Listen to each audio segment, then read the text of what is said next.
this last week, a woman that I've known for a good amount of years now. I met her at my old church. She's a woman who entered OCIA. She became Catholic. And at the time when I first met her, she was struggling with so many things. And she was a woman who desired God so much, and yet she struggled with her faith. And she came to me last week. She said, Father, so I guess the only way I could share with you, she struggles with different ailments, different physical maladies and struggles.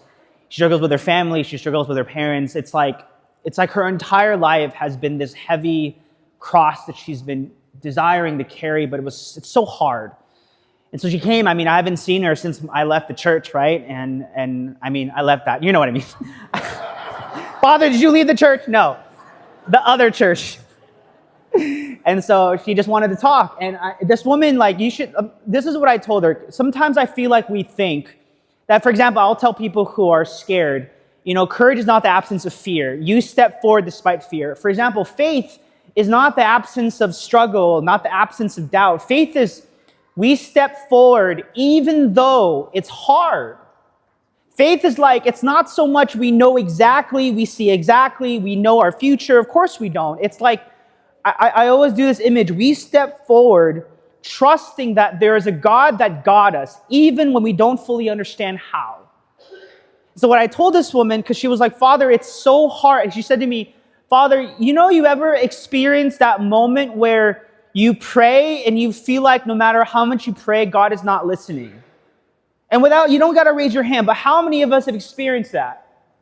We pray whatever. We pray for our sickness to go away. We pray that our relationship with our families are better. We pray for this and that, and it seems as if nothing is happening. We all know what it's like.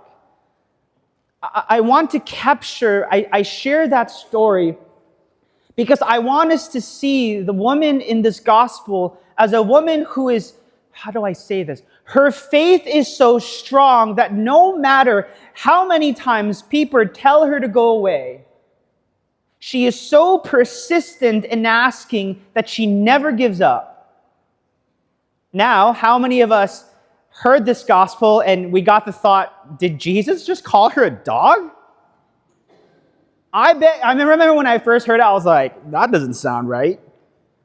But you see, I'm seeing it in the context of our modern world. You would never call someone a dog, right? Not in the area, never. We would never call someone a dog. And so I want you to see that first of all, I want us to understand that obviously Jesus would never say anything to put down or to hurt someone. Why? Because he's the Lord. He loves. Of course he won't. And I know this because guess what happens in the end? He actually heals this woman's child. Then he praises her for her faith. So there's something there that we're not seeing. And so the context is the Gentiles in those times were called dogs because there was this idea that they were outside, that they didn't believe in the one true God. And so there's this idea that they were out of that salvation promise because they refused to enter into it. Notice the difference. Because this woman is a Gentile, but she's coming forward in faith. And what does God do? She responds. Okay, so the context is she's called dog, but Jesus also, it says in the Greek, I didn't say this in the last Mass, but the Greek word that he uses is a less of a bad way of saying it. He calls her a little puppy. You're like, why would he say that? Because he's using the imagery of table. You have parents, you have children, and you have an animal, a dog. And so back in those times, understand that when we talk about the story of Abraham, the story of Noah, the story of all those people that the prophets would say that God, the Messiah, would come to save them. I've all said this at 11 a.m. Mass, right? You've all heard this. That God came to save the Jewish people. Jesus was a Jew. All the disciples were Jewish. Well, most of them, you know what I mean. All of them. There's this idea that Jesus came to bring salvation to the Jews first, but that when Jesus would go up, his disciples would do the rest. And let me just tell you, we are all the Gentiles, right? Think about it. Unless some of us is a Jew and we converted. But for the most of us, we're Gentiles. So understand that Jesus is not saying, I'm not here to help you, but there is this idea that Jesus did not come for the Gentiles right away. He came for the Jewish people. So that's important to understand the context. And so there's this image of this table imagery where Jesus says, I came to feed the children, not for the dog, meaning the children eat first, and then the dog eats after. This imagery of children, usually parents would eat first because the parents need to be strong. The parents are strong, they feed their children, and then from there, the rest of the household gets to be fed. That's the imagery that Jesus is using. Okay, so now let's walk through this gospel. So imagine this woman. I want you to understand. They say that this woman is a Canaanite woman. Canaanites were the sworn enemies of the Israelites. Sworn enemy. I said this the last Mass. I hope it wasn't intense for families, but the Canaanites had gods where they would sacrifice their own children to worship their gods. There's one example of how the Canaanites did things. And so when the Jewish people came, understand that God gave them the land, and guess who was in that land? Canaanites. So think about the bloodshed, think of all the fighting, think of all the things that happened because of these people. They were opposed. God said, if you mix with these people, they're going to make you not worship me any longer. So that's the example. So this woman is coming now. She's a total outsider. Maybe she heard about Jesus. Maybe she learned about him. Maybe she heard about this man, that this man is not just a man. This man is God. And so the story says that she comes and she says the most famous prayer. This is what I say when people are confessing and they'll want it. They can't remember the act of contrition. I'll say this is the most simple prayer. Son of God, have mercy on me, a sinner. So this woman says, Lord, have pity on me. Lord, have pity on me. Lord, help me. It's a plea to Jesus. And what does Jesus do, friends? Helps her right away? He doesn't say a word. I don't know about you. Think about your life. If you asked someone for help and they ignored you, what would most of us do? My personality, I'd be like, fine, you don't want to help me, I'm leaving. How many of you would be persistent? Some of you would. Some of you are the go-getters, right?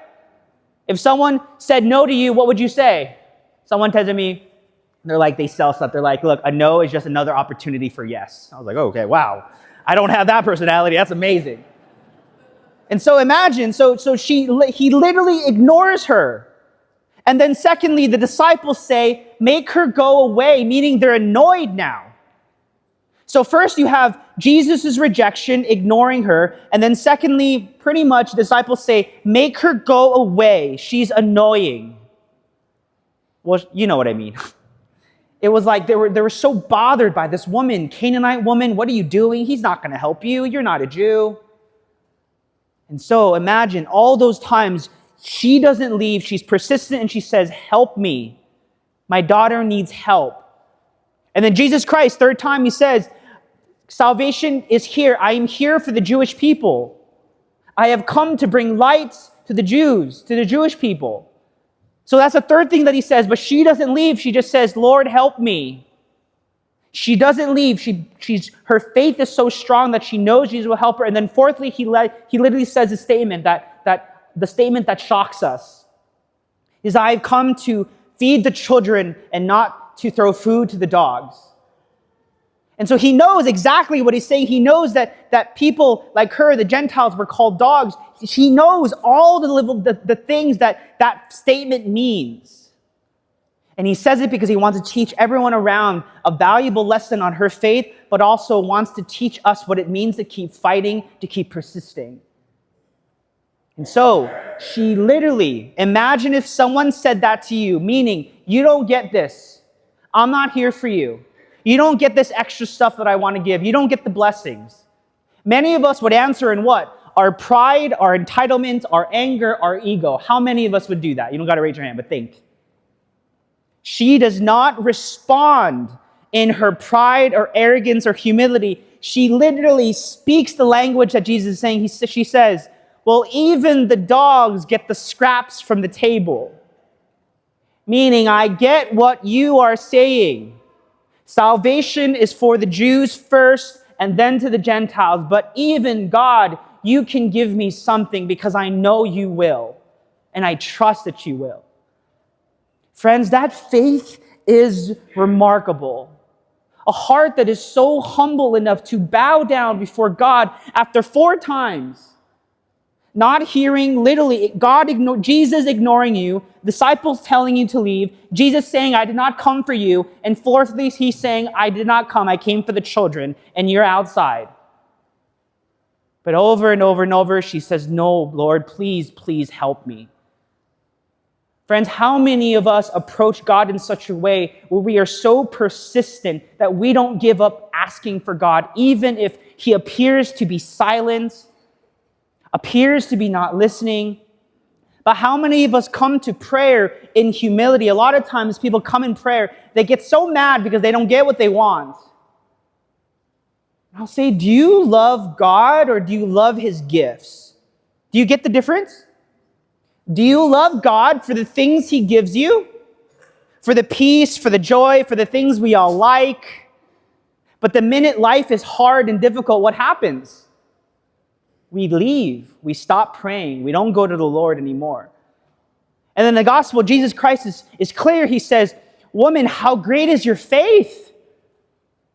Imagine he's telling everybody around, look at her faith. Her faith is amazing. She is literally not Jewish, and yet all the context is that before this gospel, he was talking to the Pharisees and Sadducees, and they refused to listen to him. And now this Canaanite woman who is like, her people are like the bitter enemies of the Jewish people, and she comes with more faith than them. How incredible is that? I hope in my prayer for all of us is that we never stop giving up asking. Because the question is, this is what I told that woman that I met. I said, you have a choice. We can go towards the Lord, even though we don't understand, even though life is hard, or we can say, God, screw it. I don't need to be with you. You're not good for me. I don't want anything. But then look at our life. Look at meaning, purpose, hope. Where are we? Why are we even here? Where are we going? What are we doing? You see, most of the world doesn't want to ask those questions. They just want to keep living. But every time it's their birthday, they get sad. Why? Because they know their time is running out. Friends, what are we doing with our life? This gospel is about how we can be persistent in our prayer, but understand that our God desires our persistence with that touch of humility, saying, God, we don't deserve your blessings, but you bless us because you absolutely love us.